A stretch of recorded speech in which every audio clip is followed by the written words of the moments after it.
Sir. Thank you, Ranveer. Good evening. Thank you all for joining for this briefing. You would have perhaps seen some information related to developments since late last night, early this morning, which has been put out by the Ministry of Defense. Just in case it has been missed, I will request Colonel Sophia Qureshi and Wing Commander Vyomika Singh to just update you and fill you in on the details. Thank you, sir. Operation Sindoor पर 7 मई 2025 को हुई press conference के दौरान भारत ने अपनी प्रतिक्रिया को केंद्रित, संतुलित और गैर उत्तेजक बताया था। यह विशेष रूप से स्पष्ट किया गया था कि पाकिस्तानी सैन्य ठिकानों को निशाना नहीं बनाया गया। साथ ही दोहराया गया कि भारत में किसी भी सैन्य लक्ष्य पर हमले का उचित जवाब दिया जाएगा। 7 से 8 मई 2025 की रात को पाकिस्तान ने उत्तरी और पश्चिमी भारत में स्थित कई सैन्य ठिकानों को, जैसे कि अवंतीपुरा, श्रीनगर, जम्मू, पठानकोट, अमृतसर, कपूरथला, जालंधर, लुधियाना, आदमपुर, भटिंडा, चंडीगढ़, नाल, फलौदी, उत्तरलाई और भुज पर ड्रोन और मिसाइलों से हमला करने का प्रयास किया। इन हमलों को इंटीग्रेटेड काउंटर यूएस ग्रिड और वायु रक्षा प्रणालियों द्वारा निष्क्रिय कर दिया गया। इन हमलों का मलबा कई स्थानों से बरामद हुआ, जो कि पाकिस्तानी हमलों का प्रमाण है। On the night of 7th May 2025, Pakistan attempted to engage a number of military targets in northern and western India using drones and missiles.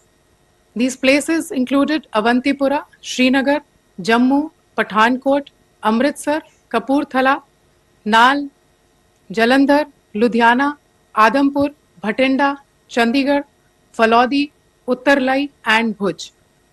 These were neutralized by the integrated counter unmanned aerial system and other air defense systems.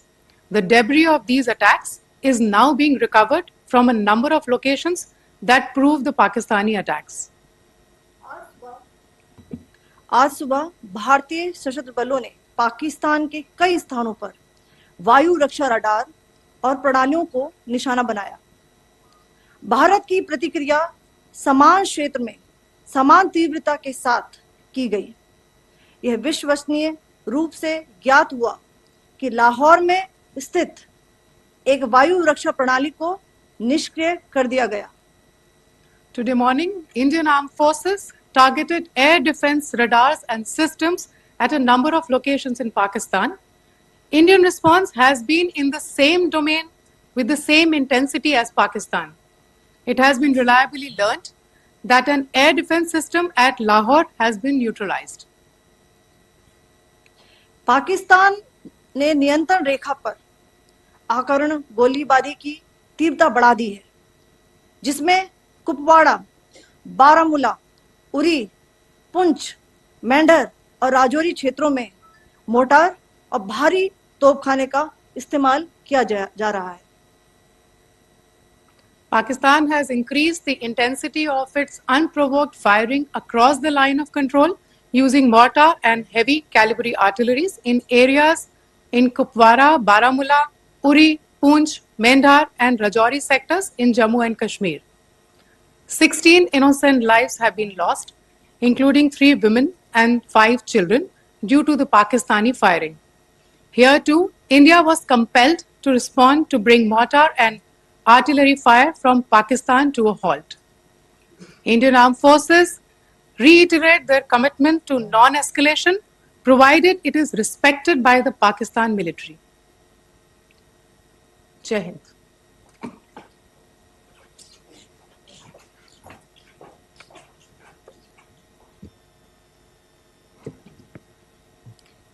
Thank you.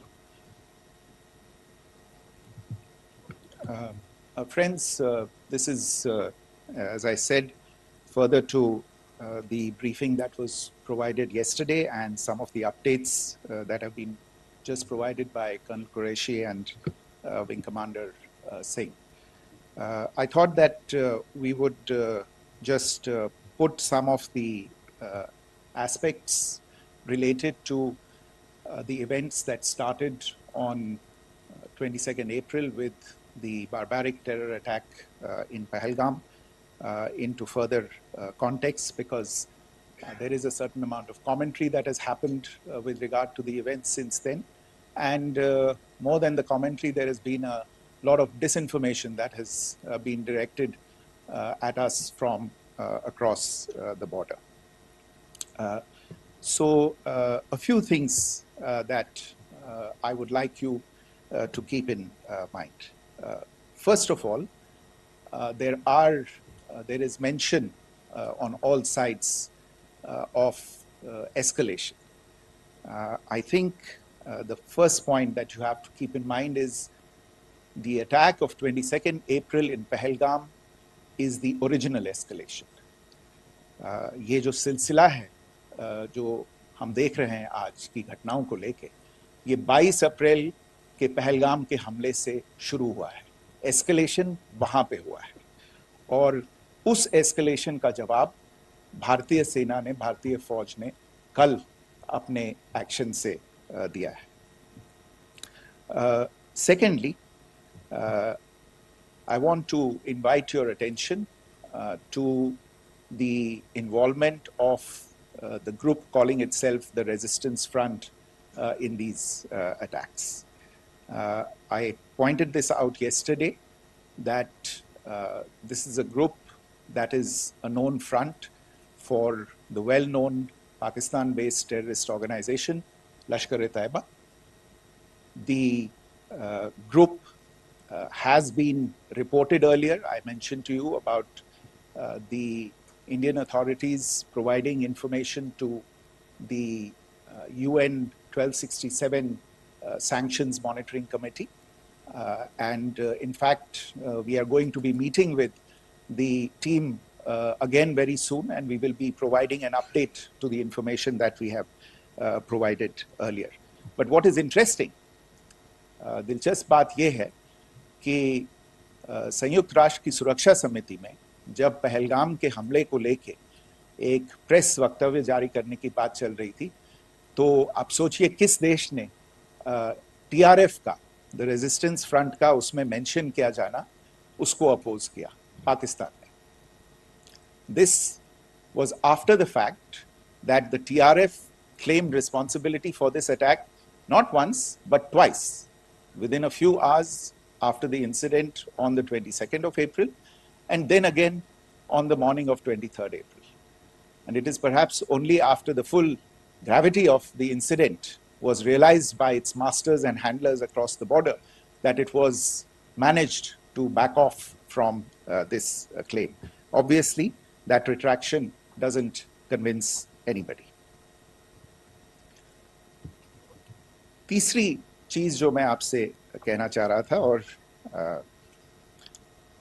Colonel Qureshi और wing commander Singh ने कल भी बड़े स्पष्ट शब्दों में और आज भी आपसे ये बात साझा की है. जो भारतीय रिस्पॉन्स है वो नॉन एस्केलेटरी है, प्रिसाइज है, सटीक है, मेजर्ड है और कंसिडर्ड है. Our intention has not been to escalate matters. We are only responding to the original escalation, as I said, and our response has been targeted, precise, controlled and measured. Only military, no military targets have been selected. Only terrorist infrastructure in Pakistan has been hit. Now, there are, as I said, a number of issues that have been raised in commentaries, and there's a lot of, as I said, unfounded disinformation and fabrication that has come from across the border. And I would just like to use this opportunity to set the record straight on some of these issues. The first of these is Pakistan trying to wash its hands off any and all involvement with terrorism. I think the Pakistani information minister said there are no terrorists in Pakistan. And I think he was challenged on that in the television program that he was appearing on.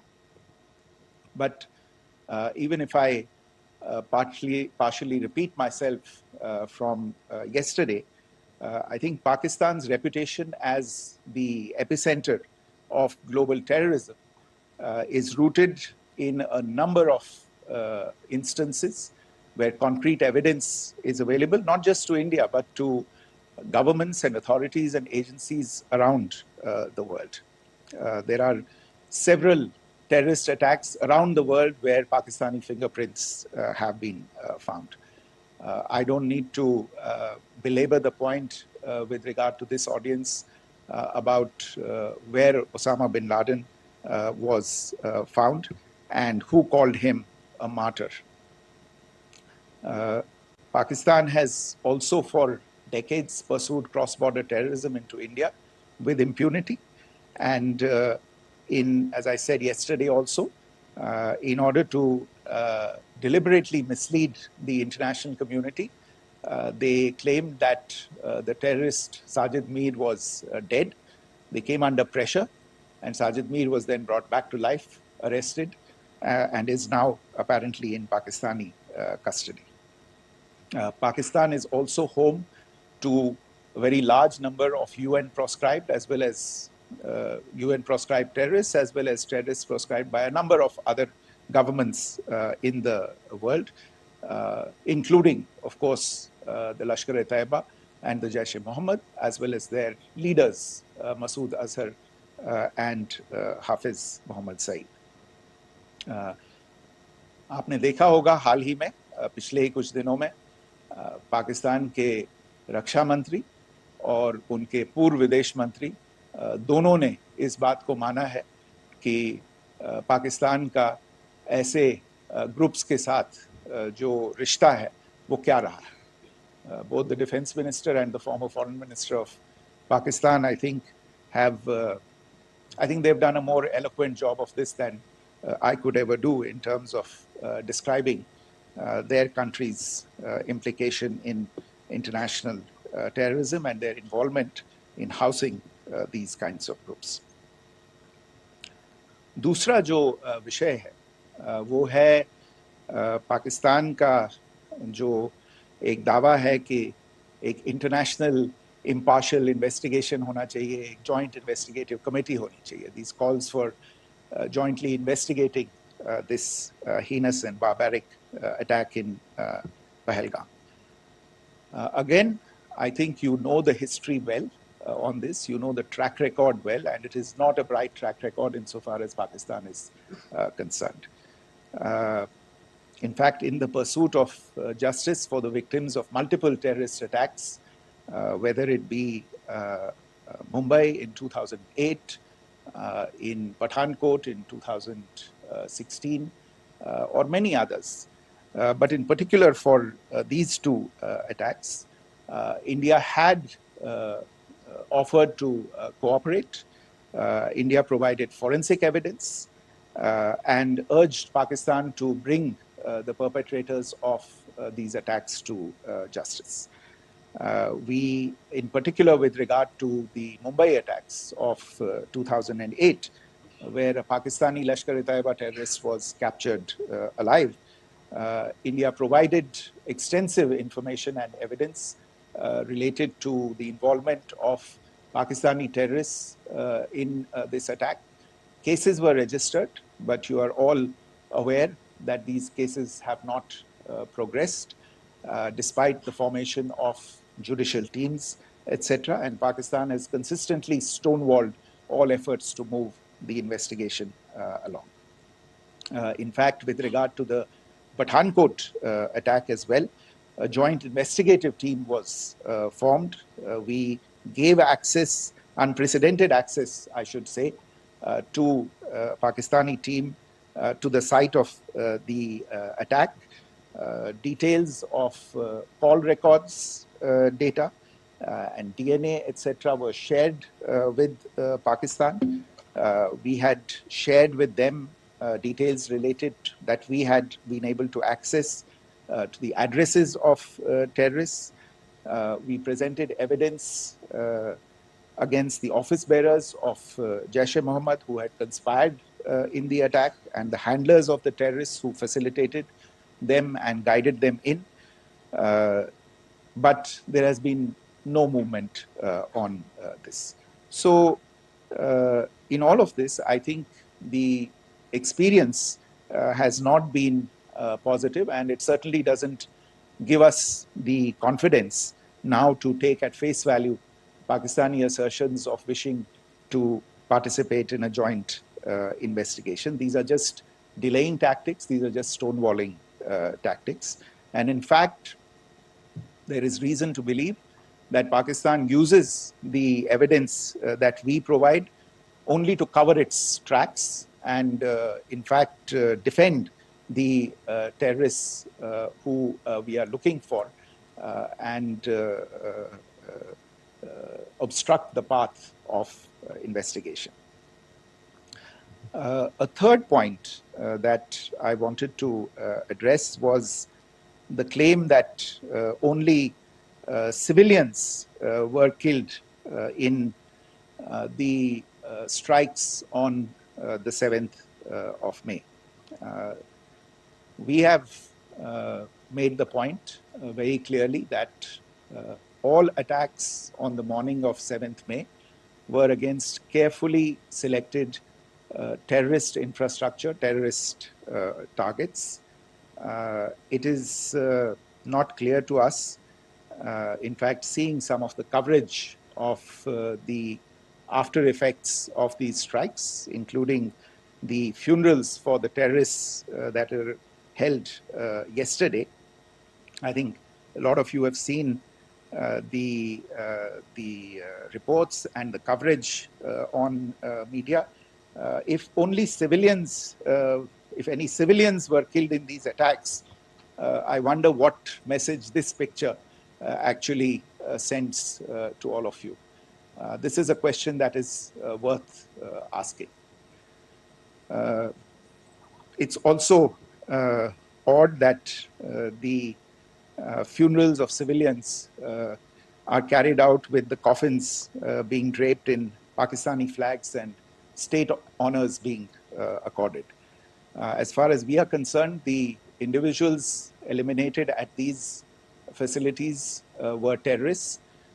Giving terrorist state funerals may be a practice in Pakistan. Doesn't seem to make much sense to us. Pakistan has also claimed that India deliberately attacked religious sites. This is completely false again. I have made it clear that the targets were terrorist infrastructure, terrorist facilities, and locations connected clearly with incidents of cross-border terrorism into India. And it is in fact Pakistan that is misusing religious sites as a cover to in fact radicalize, direct and indoctrinate and train terrorists. In fact, contrary to what Pakistan is claiming, yesterday Pakistan launched a targeted attack on the Sikh community in the state of Jammu and Kashmir, hitting Gurdwara in Poonch and the homes of Sikh community members, which came under attack. And we know that at least 3 individuals were killed in that particular attack. Pakistan is also making attempts to, in fact, just to add to this point, the retaliatory action that Pakistan has taken, in fact, is impacting civilians. I showed you the picture of the Gurdwara and the Sikh community members who were killed in this.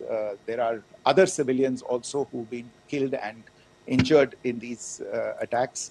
In fact, since yesterday morning, a total of 16 civilians have been killed and 59 others have been injured in the attacks by Pakistan.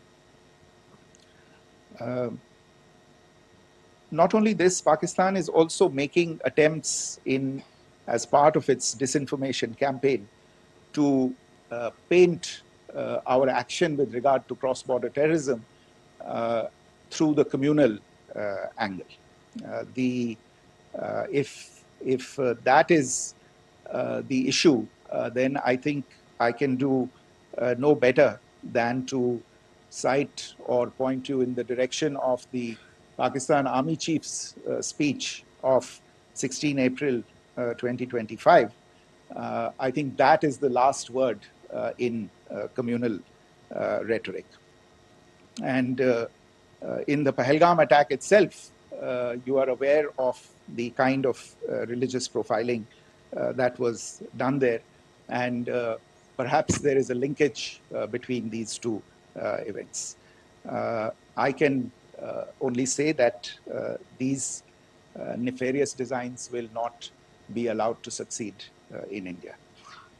And it is to be noted that people from all faiths, all religions, all regions in India have unequivocally, not just in India, but around the world, have condemned these attacks.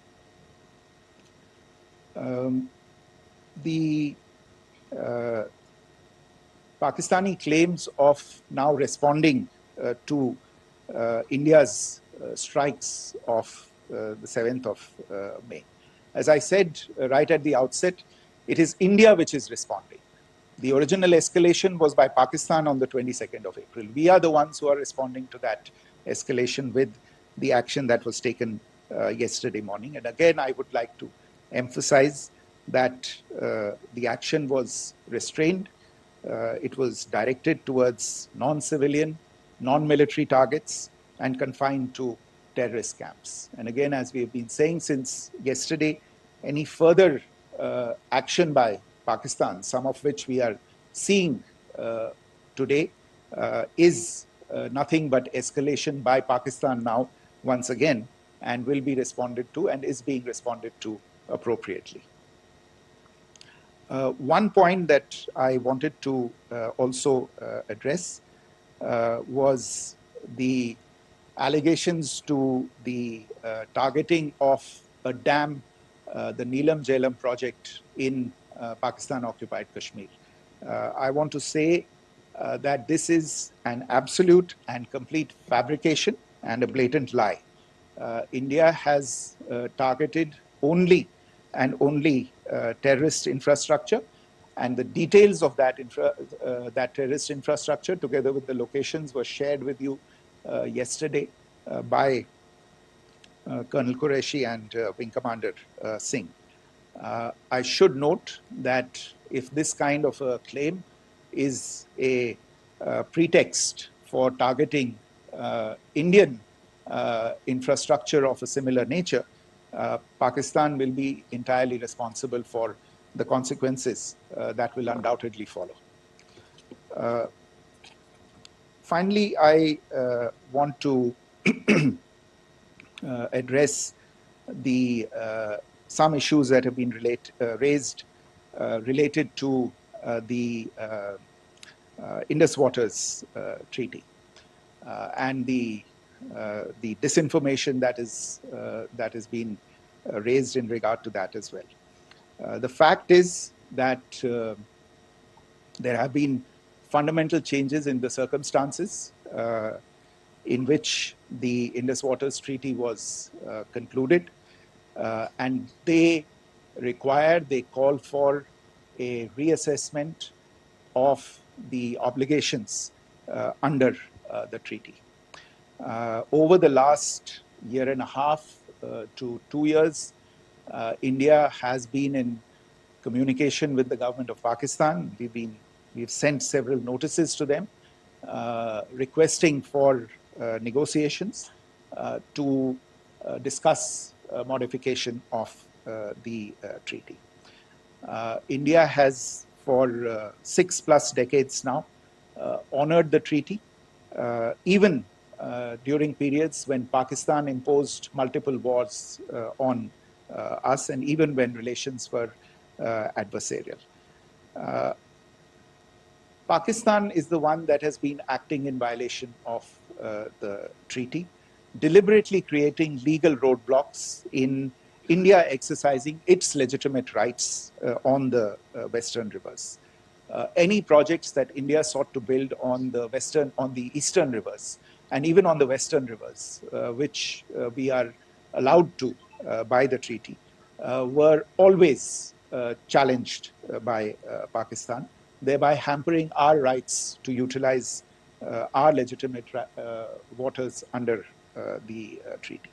In fact, if you see, the preamble of the treaty itself states that the treaty was concluded in a spirit of goodwill and friendship. Mark those words, concluded in a spirit of goodwill and friendship. ये भारत का धैर्य और भारत की सहनशीलता है जो 65 साल से हम इतनी प्रोवोकेशन के बावजूद इस ट्रीटी को निभा रहे हैं. However, as has been made clear earlier as well, Pakistan has not responded to our requests to enter into negotiations for a reassessment of the obligations under the treaty. A number of conditions have changed. This is a treaty that was based on the engineering techniques of the 50s and the 60s. We are living through the first quarter of the 21st century. Technological changes and technological advancements have to be taken into account. There are demographic changes. There are climate changes that have taken place. There is the imperative of clean energy. And of course, the terrorism that Pakistan has wreaked in the state of Jammu and Kashmir itself has hampered India's ability to exercise its rights under the treaty. Pakistan's persistent refusal to respond to our requests to enter into government-to-government negotiations on the modification of the treaty is, in a sense, itself a violation of the treaty. And therefore, India has taken the step of putting the treaty in abeyance until Pakistan abjures irrevocably its support for cross-border terrorism. Maybe I'll stop there.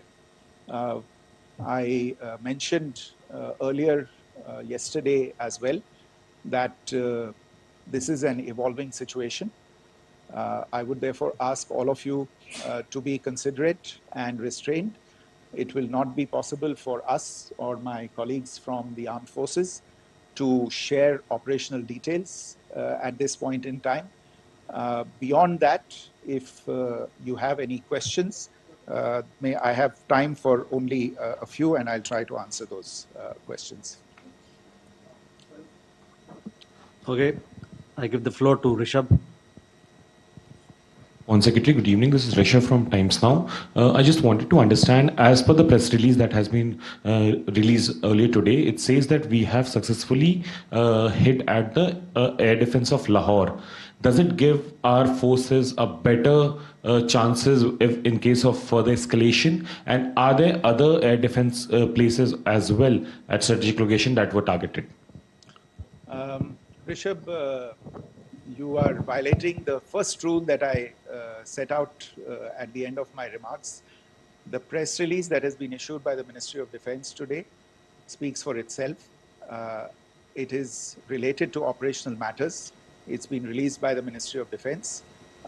As more information becomes available, it will be released at the appropriate time. Once again, please don't go into operational details at this point in time, because this is a constantly evolving situation. Yeah, go ahead. Foreign Secretary Smita Sharma, just wanted to ask, the Pakistani Minister Ishaq Dar in an interview has claimed that the national security advisors of India and Pakistan have spoken to each other, if you could confirm or deny, and is complete severance of diplomatic ties with Pakistan also on the table? I have no information with regard to contacts between the two national security advisors. Insofar as diplomatic relations are concerned, you've seen the steps that were announced in response to the following the meeting of the Cabinet Committee on Security on the 23rd of April. There are no further steps that are under consideration at this moment in time. Here, go ahead. Foreign secretary, मेरा नाम मनीष है, मैं TV9 Bharatvarsh से हूं, और आपने खुद ही बताया कि कितना मिस इन्फॉर्मेशन क्रॉस बॉर्डर से आ रहा है, बल्कि ऐसा लग रहा है जैसे पाकिस्तान के प्राइम मिनिस्टर और डिफेंस मिनिस्टर तक भी प्रोपेगेंडा करने में मिस इन्फॉर्मेशन में आ गए हैं। वो कई बार तो ये तक दावा करते हैं कि हम 3 राफेल हमने गिरा दिया, इतने हमने मिग गिरा दिए, और जब उनसे पूछा जाता है तो वो कहते हैं कि सोशल मीडिया में हमने ये सब चीज़ें देखी थी। तो अगर आधिकारिक तौर पर अगर आप कुछ कह सकें इस पर, ताकि उन्हें भी समझ में आए कि इस तरह के प्रोपेगेंडा नहीं चलने वाला है। देखिए, जब सही समय होगा तो आधिकारिक तौर पे इसके बारे में सूचना दी जाएगी, लेकिन जो आपका प्रश्न है कि प्रधानमंत्री और उप प्रधानमंत्री और विदेश मंत्री, उनके रक्षा मंत्री इस तरह की बातें कर रहे हैं, तो इसमें अचरज की कोई बात नहीं है। आखिरकार ये एक देश है जिसने अपना इसका जन्म लेते ही झूठ शुरू हो गया था। 1947 में जब पाकिस्तानी फौज ने जम्मू कश्मीर पे दावा बोला, तो उन्होंने किसी ऐसे वैसे व्यक्ति से नहीं, संयुक्त राष्ट्र से झूठ बोला कि हमारा कोई लेना देना नहीं है इससे, ये लोग जो गए हैं वो तो कबायली हैं। वो तो जब हमारी फौज वहाँ पे पहुंची और UN के लोग, संयुक्त राष्ट्र के लोग खुद वहाँ पे पहुंचे, उन्होंने देखा कि वहाँ तो पाकिस्तानी फौज घुसपैठ करके आ गई है, उसके बाद पाकिस्तान को मुंह की देखनी पड़ी और उनको मानना पड़ा कि हाँ, उनकी फौज वहाँ पे कुछ समय से पड़ी हुई है। तो ये जो यात्रा है एक तरह से 75 साल पहले शुरू हो चुकी है, तो I am not surprise that this kind of disinformation is being indulged in. Yeah. Siddhant. Sir, Siddhant from Beyond. Sir, we have seen a lot of negative comments coming from the Pakistani military of escalation.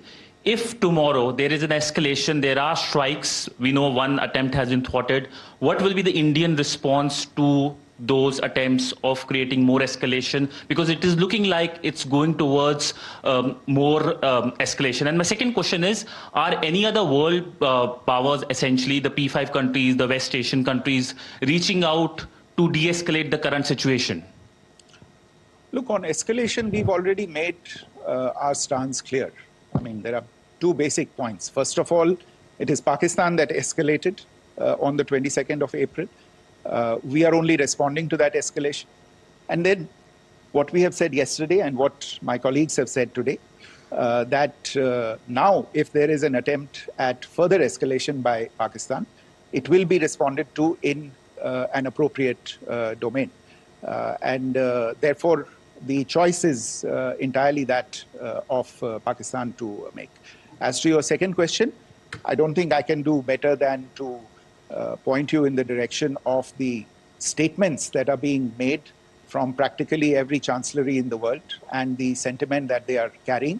That sentiment essentially, and for the major portion, is support for the government of India in the context of the condemnation of the terrorist attack in Pahalgam on the 22nd of April. There is wide recognition of the government of India's right to respond to these attacks in self-defense, and of course a desire to ensure that there is not further escalation. I think these statements speak for themselves. Yeah. Sir, this is Mosami from India Today. Now, in the all-party meeting, we have learned that the defense minister has said that, in the Operation Sindoor, almost 100 terrorists were killed. Would we have any details about what is the number like, and also about if there were any big faces, masterminds, terrorist masterminds who were in fact killed? There is also a report that Masood Azhar's family's 10 members have been killed, and Rauf Asghar, who was actually the mastermind of Pulwama, he's also been badly, severely injured. I don't have information at this point in time to share with you on these issues. But as I said, I think, there is so much information out there on television, in the news media, in social media, that it sometimes looks like a long time has passed since this. Please understand that slightly over 36 hours only have passed since this operation was undertaken. Let us have some patience. Information will come out. It will be shared in due time. Shruti. Thank you, Foreign Secretary. Shruti Ranjan from Bloomberg. Sir, could you give us any understanding whether India has moved the IMF or the World Bank to kind of, sensitize them about the the bailout that Pakistan has, and the kind of stuff that the Pakistan government is doing? Look, we have an executive director at the IMF. Tomorrow there is a meeting of the board of the IMF, and I'm sure that our executive director will put forward India's position. The decisions of the board are a different matter. The process through which they are made. But I think the case with regard to Pakistan should be self-evident to those people who generously open their pockets to bail out this country. And since you are from Bloomberg, I think you would have the data on how many IMF bailout programs have been, very good, thank you, have been sanctioned in the space of the last 3 decades. And I think you would also have an idea of how many of those programs have actually reached successful conclusion. Probably not many. So I think this is a decision that board members have to take by looking deep within themselves and looking at the facts. So we can, one last question, sir. Yeah. One last question. Foreign Secretary, I'm Siddhant from CNN News 18. I would like to know, since it's an opportunity to speak to you, I would like to know the response coming from United States since last 3 weeks. Saudi Arabia, Qatar. In fact, Prime Minister Modi spoke to Qatar before the strikes that evening. Perhaps how do you read the support coming from these countries? Perhaps traditionally they were seen on the other side. This time around, their statements are strong worded. In fact, India-Saudi joint statement also had a very strong condemnation, strong worded condemnation. United States at all level have condemned the attack and have extended support. In fact, Saudi Deputy Foreign Minister is in India. He just met EMS Jaishankar. Also, if you could shed some light on his visit, his meeting with EMS Jaishankar. In fact, we have also been told that he met Prime Minister Modi. Thank you. Look, all the countries that you named and many others, we have been in touch with them. The Prime Minister has spoken to a large number of world leaders. A large number of world leaders have called him, as have called the External Affairs Minister. As we speak, there are conversations going on today as well with world leaders. And your assessment or conclusion of the general tenor of these messages is very much on point. And I think this is a recognition of the fact, firstly, of the barbaric nature, the unprecedented nature and character and features of the attack in Pahalgam, and a recognition of India's right to respond to this. And also a recognition of the fact that in responding, we have been nothing but responsible and have done so in a restrained, in a measured, and in a non-escalatory manner. I think that counts for something. People have taken that into account, and that is what is explaining the kinds of reactions that we are seeing. And we appreciate the sentiments and the statements that have been made by the vast majority of world leaders.